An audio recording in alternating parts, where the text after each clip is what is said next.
Okay guys, sa mga nagtatanong ngayon sa bagong application natin, ito kapatid po ni Awaz ito mga madam ha. Ayan, kapatid ito ni Awaz pero ang style niya is parang si Glow Live app. Ang minimum withdrawal nito is 1M, 1 million, $10 po yun, equivalent to $10. And wala po siyang requirements. Unlike sa ibang application na may requirements na kailangan maka-invite ka ng ganito, kailangan mo mag-trade sa sarili mo bago ka maka-withdraw, ganyan-ganyan. So dito wala po siyang ganun. Okay, free po na makapag-withdraw kayo anytime. Basta nabuo nyo yung 1M. Okay? Dalawa po yung task niya dito mga madam. Yung daily task, which is ang pwede nyong maklaim is coins. Ayan, coins. Then, meron kayong huge rewards for inviting friends gamit yung link nyo. Then, dito naman sa host task, dito na yung pinaka-main task ninyo. Sa mga new user po, ang pwede nyong maklaim is 25,000 per hour. So, 2 oras po is 50,000. Sa loob ng 7 araw as new user, 350,000 yung pwede nyong maklaim. Then after po 7 days, ayan, pag 8 days nyo na to 37 days, ang pwede nyo na lang maklaim doon is 6,000 diamonds. So, magiging 12,000 diamonds per after 2 hours nyo. So, 6,000 per hour. So, 2 hours naman, so 12K. Pero, pag wala pa rin kayong trade, then after 37 days, wala pa kayong natre-trade sa mga sarili nyo. Kasi nga, tasking lang ginagawa nyo. Ang maging task nyo na lang is 3,000. 3,000 na diamonds per hour. So, 2 oras nyo yung gagawin is 6,000. So, medyo mabagal. Pag tasking lang kayo. Talagang, ano din kayo. Susubok talaga din kayo sa recharge para makapag-trade. Ganon. Alam nyo naman, sa mga ganitong application, earning apps, kailangan talaga mamuhunan tayo para makapag-withdraw tayo ng mabilisan. Pero kung tasking lang tayo hanggang maumay kayo ganyan, matagal talaga makaipon. So ayan. Next is ayan. Paano mag-create ng room? So mabilis lang guys. Ito, pindutin niyo yung home. Ayan.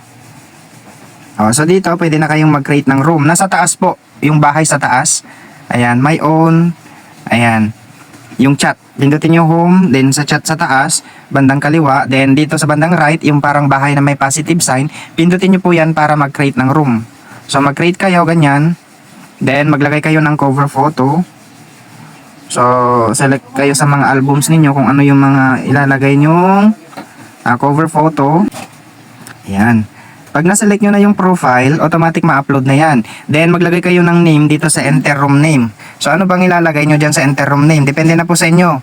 Welcome team. Ganon. So, kahit ano sa inyo kung anong gusto nyo ilagay, then pindutin nyo na yung create.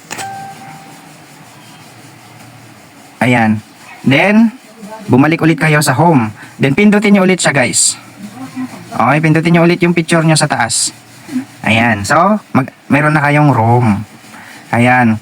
So, paano padamihin yung upuan natin nandito sa baba? Pindutin nyo itong 4 na boxes or itong window icon sa baba. Ayan, nandyan po lahat nakalagay. So, free mic, team, pwede kayong maglagay ng ano dyan. Room admin, number of mic. Pindutin nyo lang yung mic number. Okay, pindutin nyo yung mic number. Then, piliin nyo yung 25 mics. O, ayan. So, ang dami ng upuan. So, magtatanong, ay, ang dami pa lang po. Yes, madami po siyang upuan. Same lang po sila ni Awaz kasi magkapatid po sila. Okay, bagong app ni Awaz. So, pindutin nyo lang yung host para i-then take mic. Ayan. Then, naka-open mic lang kayo. Then, pwede na kayong mag-exit. Guys, inuulit ko dito, mag-open mic kayo. Huwag kayong mag-floating kasi nahuhulog din kayo like kay Awaz. Hindi siya, So, kailangan naka-steady lang kayo. Okay, naka-steady lang ang tasking. Ang reset time nito is 5 AM. Okay, 5 AM ang reset time. Ayan, 5 AM. So, mag-exit na tayo. Para at least alam nyo na kung ano yung gagawin. Ayan. Ganun siya guys ha. Sa mga nagtatanong na naman nasaan po yung earnings, nandito sa wallet. Pindutin nyo yung wallet, nandyan yung recharge ninyo. Nandyan yung game coin ninyo. Yung game coin is pwede nyo i-exchange yan. Ito yung mga exchange coins ninyo. 100 pwedeng maging 10 coins. Yung 1,000 na G-coin maging 100. Ayan. Yung 10,000 maging 1K na coins. Yung 50,000 maging 5K na coins. Okay? So, kailangan pag nag-login kayo, i-claim nyo lang yung mga G-coin nyo, yung mga violet coins nyo. Para pag wala kayong coins, mayroon kayong i-exchange. Ayan. Itong diamond, as of now, coming soon pa lang nakalagay. So, ongoing pa lang na inaayos yung app. So, antayin nyo lang yung mga ano ninyo. Malalabas dyan yung mga earnings nyo. And yun lang guys. And next is mamaya, tuturo ko naman sa inyo paano kung agent kayo, paano mag-invite ng host at agents.